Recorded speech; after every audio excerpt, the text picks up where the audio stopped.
शांति। प्यारे मीठे भाइयों बहनों, गुड मॉर्निंग। आज के वीडियो में आपका बहुत बहुत स्वागत है। उठते के साथ सुबह मॉर्निंग अफर्मेशंस लेना है, पानी पीना है। 1 कप पानी में थोड़ा सा नींबू निचोड़ के पी लेना है। विटामिन सी सुबह सुबह ही कर लो ये काम। उठते के साथ बाबा को गुड मॉर्निंग और मॉर्निंग अफर्मेशंस। मैं बुद्धिमान आत्मा हूँ बाबा, वंडरफुल, पीसफुल, जॉयफुल, पावरफुल हूँ। कल बाबा बोले थे ना, फुल फुल फुल।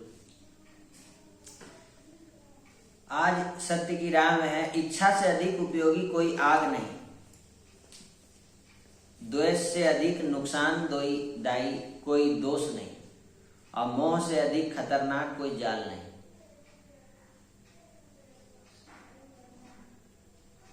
जरूरत से ज्यादा किसी पर भी ध्यान देना और उसकी तारीफ करना ठीक नहीं होता है, क्योंकि कहते हैं कि झूठी प्रशंसा से उसका ही नुकसान होगा।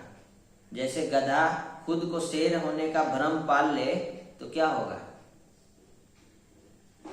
ध्यान रहे कि खाली बैठे लोग तो चींटियों की कतार तोड़कर ये पूछते हैं कि चींटी कब अब किधर जाएगी। इसीलिए आप ये क्यों सोचते हैं कि आप बिना किसी अड़चन के अपनी मंजिल तक पहुंच जाएंगे।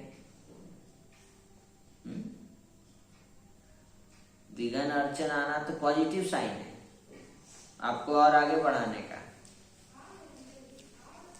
आज की कहानी है काल के महाकाल। जो ईश्वर का भक्त होता है उसका स्वामी ईश्वर होता है। उस पर काल मृत्यु का अधिकार नहीं होता। अनाधिकार चेष्टा करने से काल की भी मृत्यु हो जाती है। गोदावरी के तट पर श्वेत नामक एक ब्राह्मण रहते थे। उनका सब समय निरंतर शाम सदा शिव की पूजा में व्यतीत होता था। वे अतिथियों के शिव समझकर उनका भली भांति आदर सत्कार किया करते थे। उनका शेष समय भगवान के ध्यान में बीतता था। उनकी आयु पूरी हो चुकी थी, किंतु उन्हें इस बात का ज्ञान नहीं था। उन्हें न रोग था न शोक, इसीलिए आयु पूरी हो चुकी इसका आभास नहीं हुआ। उनका सारा ध्यान शिव में केंद्रित था। यमदूत समय से उन्हें लेने आए, परंतु वे उनके घर में प्रवेश नहीं कर पाते थे। चित्रगुप्त ने मृत्यु से पूछा, मृत्युदेव, श्वेत ब्राह्मण अब तक यहाँ क्यों नहीं आया? तुम्हारे दूत भी नहीं आए। यह सुनकर काल मृत्युदेव को श्वेत ब्राह्मण पर बहुत क्रोध आया। वे स्वयं उन्हें लेने दौड़ पड़े। क्यों नहीं आ रहा है वो? उसका टाइम पूरा हो गया है। तो जैसे घर के द्वार पर यमदूत भय से कांपते दिखाई पड़े। उन्होंने मृत्यु से कहा, नाथ, हम क्या करें? श्वेत तो भगवान शिव द्वारा सुरक्षित है। उसे तो हम देख भी नहीं पा रहे हैं। उसके पास पहुंचना तो अत्यंत कठिन है। दूतों की बात सुनकर काल मृत्युदेव का क्रोध और भड़क उठा। वे झट ब्राह्मण के घर में प्रवेश कर गए। ब्राह्मण देवता को यह पता नहीं था कि कहाँ क्या हो रहा है। काल मृत्युदेव को झपटते देखकर भैरव बाबा ने कहा, मृत्युदेव, आप लौट जाइए। किंतु काल मृत्युदेव जो थे, काल ने उनकी बात अनसुनी कर श्वेत पर फंदा डाल दिया। अब भक्त पर मृत्यु का यह आक्रमण भैरव बाबा को सहन नहीं हुआ। उन्होंने काल मृत्युदेव पर डंडे से प्रहार किया। मृत्युदेव वही ठंडे हो गए। यमदूत भागकर यमराज के पास पहुंचा। वे डर के मारे थर थर कांप रहे थे। काल मृत्युदेव की मृत्यु सुनकर यमराज को बड़ा क्रोध आया। उन्होंने कहा कि हाथ में यमदंड ले लिया। उन्होंने हाथ में यमदंड ले लिया और अपनी सेना के साथ श्वेत ब्राह्मण के घर पहुंच गए। वहां भगवान भोलेनाथ के पार्षद पहले से ही खड़े थे। सेनापति कार्तिकेय के शक्ति अस्त्र से सेना सहित यमराज की भी मृत्यु हो गई। यह अपूर्व समाचार सुनकर भगवान सूर्य देवताओं के साथ ब्रह्मा जी के पास पहुंचे और ब्रह्मा जी उन सब के साथ घटना स्थल पर आए। देवताओं ने भगवान भोलेनाथ की स्तुति की और कहा, भोलेनाथ, यमराज सूर्य के पुत्र हैं। ये लोकपाल हैं। इन्होंने कोई अपराध या पाप नहीं किया, अतः इनका वध नहीं होना चाहिए। इन्हें जीवित कर दे, नहीं तो अव्यवस्था हो जाएगी। भोलेनाथ, आपसे की हुई प्रार्थना कभी व्यर्थ नहीं होती है। भगवान आशुतोष ने कहा कि मैं भी व्यवस्था के पक्ष में हूँ। वेद की एक व्यवस्था है कि जो मेरे अथवा भगवान विष्णु के भक्त हैं उनके स्वामी स्वयं हम ही होते हैं। काल मृत्यु का उन पर कोई अधिकार नहीं होता है। यमराज के लिए यह व्यवस्था की गई है कि वे भक्तों को अनुचरों के साथ प्रणाम करें। इसके बाद भगवान आशुतोष ने नंदी के द्वारा गौतमी गंगा गोदावरी का जल मरे हुए लोगों पर छिड़कवाया। तत्क्षण सब के सब स्वस्थ होकर खड़े हो गए। इसलिए भगवान भोलेनाथ को कालों का काल महाकाल कहा जाता है। देखिए भगवान की छत्र छाया कैसी होती है। सिर्फ उनको दिल से याद करने की जरूरत है, प्यार से। और आज बाबा ने हम बच्चों को क्या कहा? मीठे बच्चे, जैसे बाप तुम बच्चों की सेवा करते हैं ऐसे तुम फिर औरों की सेवा करते हो।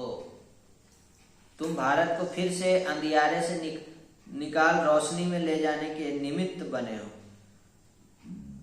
जो बच्चे इस समय बाप के मददगार बनते हैं फिर भक्त लोग उनकी ही पूजा शालिग्राम बनाकर करते हैं। भगवान का मददगार संगम युग में अगर आप बहुत सेवा कर रहे हैं, बाबा का सेवाधारी बच्चा बने हैं, खूब सेवा करते हैं, सेवा में आगे रहते हैं, हर चीज में, सेंटर में सेवा चल रहा है, कहीं भी तुम बच्चे कहीं भी जाओ वहीं कमाई कर सकते हो। ऐसे सेवाधारी बच्चे, उठो बैठो खाओ पियो, सिर्फ बाप को याद करो, यही सच्ची कमाई है। अभी तुम ऐसी यात्रा पर जाते हो जहां से वापस इस मृत्यु लोक में नहीं आएंगे। अमर लोक में जाने के लिए तुम सच्ची सच्ची अमर कथा, जिसको मुरली कहते हैं, सुन रहे हो।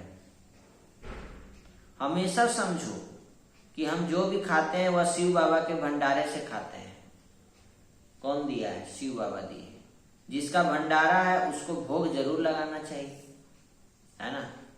भले ही शिव बाबा अभोक्ता है परंतु उनको भोग लगाना है, यह उनका रिगार्ड रखना है। वरदान है थैंक यू बोलना। जिसका भोजन होना चाहिए उसको थैंक यू बोला जाता है ना। वरदान है अपने प्रति व सर्व आत्माओं के प्रति लॉफुल बनने वाले law maker so new world maker हो। लॉफुल लवफुल, सर्व अपने प्रति पहले लॉफुल बनिए, फिर दूसरों के प्रति लॉफुल बन सकते हैं। आपको अपने आप को नियम पे चलाइए तो दूसरों के लिए भी आप नियम बना सकते हैं। स्लोगन है कर्म करते कर्म के अच्छे और बुरे प्रभाव में न आना ही कर्मातीत बनना है। कर्म करते हुए कर्म के अच्छे बुरे प्रभाव में नहीं आना है। तो हम लोग को क्या बनना है? अपने प्रति लॉफुल बनना है। नियम है हर चीज का। सुबह कितने बजे उठना है, सुबह उठने के बाद क्या करना होता है, उसके बाद क्या करना होता है, उसके बाद क्या करना है, नियम सारा कुछ जो है ना, टाइमिंग सेट है। तो चेक करेंगे कि हम लोग सुबह उठ करके क्या किए, सुबह अमृत वेला से लेकर रात तक क्या करते हैं, ये नियम पे चल रहे हैं कि नहीं चल रहे हैं या। तो आज की वीडियो में इतना ही है। कल मिलते हैं। अभी कल से सावन का सेवा शुरू होने वाला है हम लोग का। नशा मुक्ति का सेवा है इस मंथ में। दादी प्रकाश मणि जी के जो पुण्यतिथि है, मैराथन है, फिर ब्लड डोनेशन है सेंटर में। उस दिन सब कोई ब्लड डोनेट करेंगे, अपना अपना लाइफ को सेव करेंगे। और नशा मुक्ति का 10 करोड़ प्लेज लेने का भी संकल्प है। सब कोई अपने अपने सेंटर में, घर में, स्कूल में, कॉलेज में, हर जगह प्लेज लिया जाएगा। ओम शांति। बाबा को याद करते हुए धन्यवाद। सबका भला हो, सब शांत रहे, सुखी रहे, निरोगी रहे, नशा मुक्त रहे।